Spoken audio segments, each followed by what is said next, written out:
রিসর্টে গিয়ে যখন সিসিটিভি ফুটেজ চেক করতে যায় তখন দেখে যে যেদিন এই ঘটনাটা ঘটেছিল সেদিন রাত 12টার পর থেকে সমস্ত সিসিটিভি ফুটেজ ডিলিট করা। তাই ইওর অনার, আমি আবার বলছি, এই ঘটনার পেছনে হাত রয়েছে বর্ণমালা দেবী এবং তার প্রেমিকের। 12টার পর যে কেন সিসিটিভি বন্ধ হয়ে গেল সেটা তো আমি নিজেও জানি না, কিন্তু কোর্টে তো সেটা প্রমাণ করা যাবে না। ধ্রুব তো মিথ্যাও বলে না, ও কি আর কিছু বলবে? মা চণ্ডী, জুনিয়র মিত্তিবাবুকে শক্তি দাও মা, উনি যেন শ্যামলীদিকে বাঁচিয়ে দিতে পারেন। আমরা কনস্ট্যান্টলি একটা টার্ম ইউজ করে যাচ্ছি, নিখোঁজ। এই শব্দটা যখন আমরা ব্যবহার করছি তাহলে কখন, কে, কিভাবে, কোথায় ছিল, এত কথা কি করে জানা যাচ্ছে? অ্যাডভোকেট রঘু রায় কনস্ট্যান্টলি নিজের অ্যাজাম্পশনের উপরে বেস করে এই কেসটা সাজিয়েছেন, এবং অ্যাজাম্পশনের উপরে বেস করে কোনো কেস তো কোর্টে লড়া যায় না, ইওর অনার। কিন্তু আইনের চোখে অ্যাজাম্পশনের কোনো ভ্যালিউ নেই, কোর্টে প্রমাণ করতে হয় অ্যাডভোকেট রায়। উল্টে প্রমাণ আমরা দিতে পারি, ইওর অনার। চন্দ্রাশিস রায় খুবই সন্দেহজনক একজন মানুষ। He always carries weapons with him, he has a gun with হিম। অ্যাজাম্পশনের বেসিসে আমার মক্কেলের ওপরে যে অভিযোগটা করা হচ্ছে যে উনি ওনার প্রেমিকের সাথে মিলে এই কাজটা করেছে, যদি সবটা অ্যাজাম্পশনের বেসিসেই হয় তাহলে তো আমিও অ্যাজিউম করতে পারি যে এই কাজটা অন্য কেউ করেছে। এর তো কোনো প্রমাণ নেই, ইওর অনার।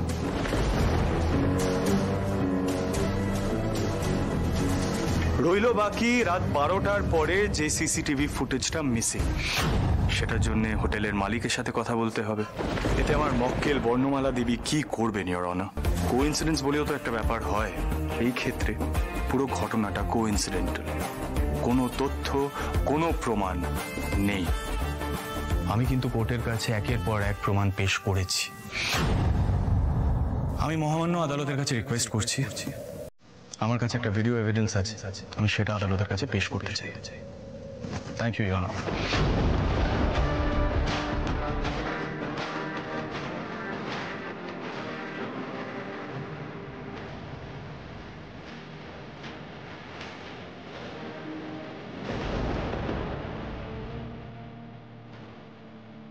আমি গুলি করে মেরে ভাই। না না না, এই চামল, কাম ফেস মি।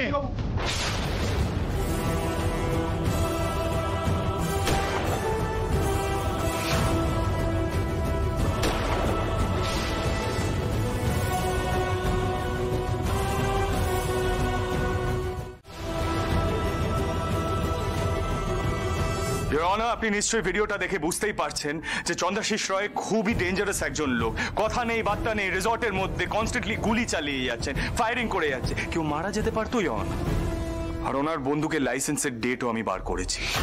বর্ণমালা দেবীকে বিয়ে করার অনেক আগে থেকেই উনি বন্দুকটা ক্যারি করেন, ইওর অনার। আপনার আমার মতন সাধারণ মানুষ আমরা কি বন্দুক ক্যারি করি? No, your honour. কিন্তু চন্দ্রাশিস রায়ের মতন মানুষকে বন্দুক ক্যারি করতে হয় কেন? কারণ তার প্রাণের ভয় আছে।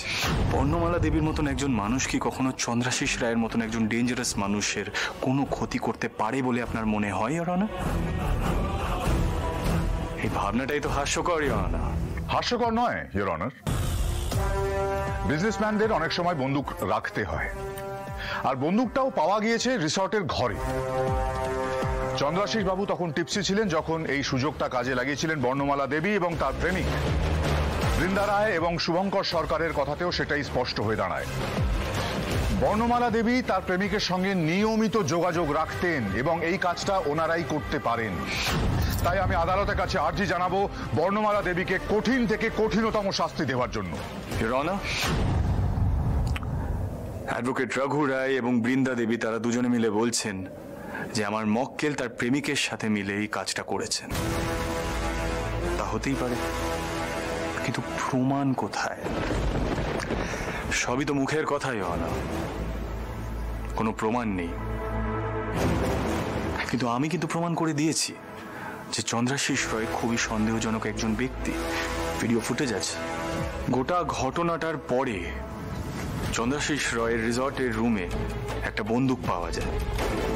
সেখানে এক্স্যাক্টলি কি ঘটেছিল তার প্রমাণও তো নেই ওর অনার। তাই বর্ণমালা দেবীর জায়গায় অন্য কেউ তো দোষী হতে পারে। আর সেটা যদি মুখের কথা হয় তাহলে শুধু একজনের কথা তো গুরুত্ব পেতে পারে না ইওর অনার। তাই আমি এই ঘটনার সত্যতা প্রমাণের জন্য আমার মক্কেলকে আর ফার্দার হ্যারাস না করে তার জামিনের আর্জি জানাচ্ছি ইওর অনার। Thank you.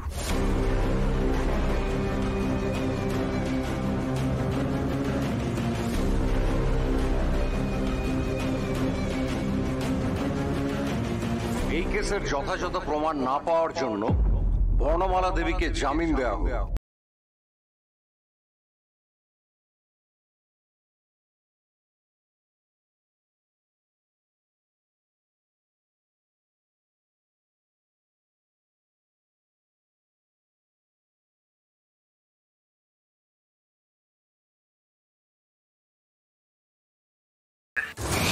আচ্ছা ওকে আসছি।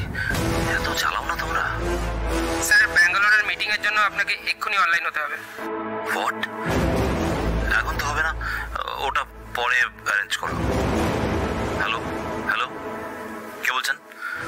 আরে কথা বলুন। হ্যালো, এই আস্তে কথা বল। ডন বলছি। আপনাকে তো আমি বলেছি আমি দিয়ে দেবো টাকাটা, একটু ওয়েট করুন। অনেক সময় দিয়েছি তোকে, এবার পুরো 30 কোটি ক্যাশ চাই আমার। ব্যবসায় কাটাচ্ছি,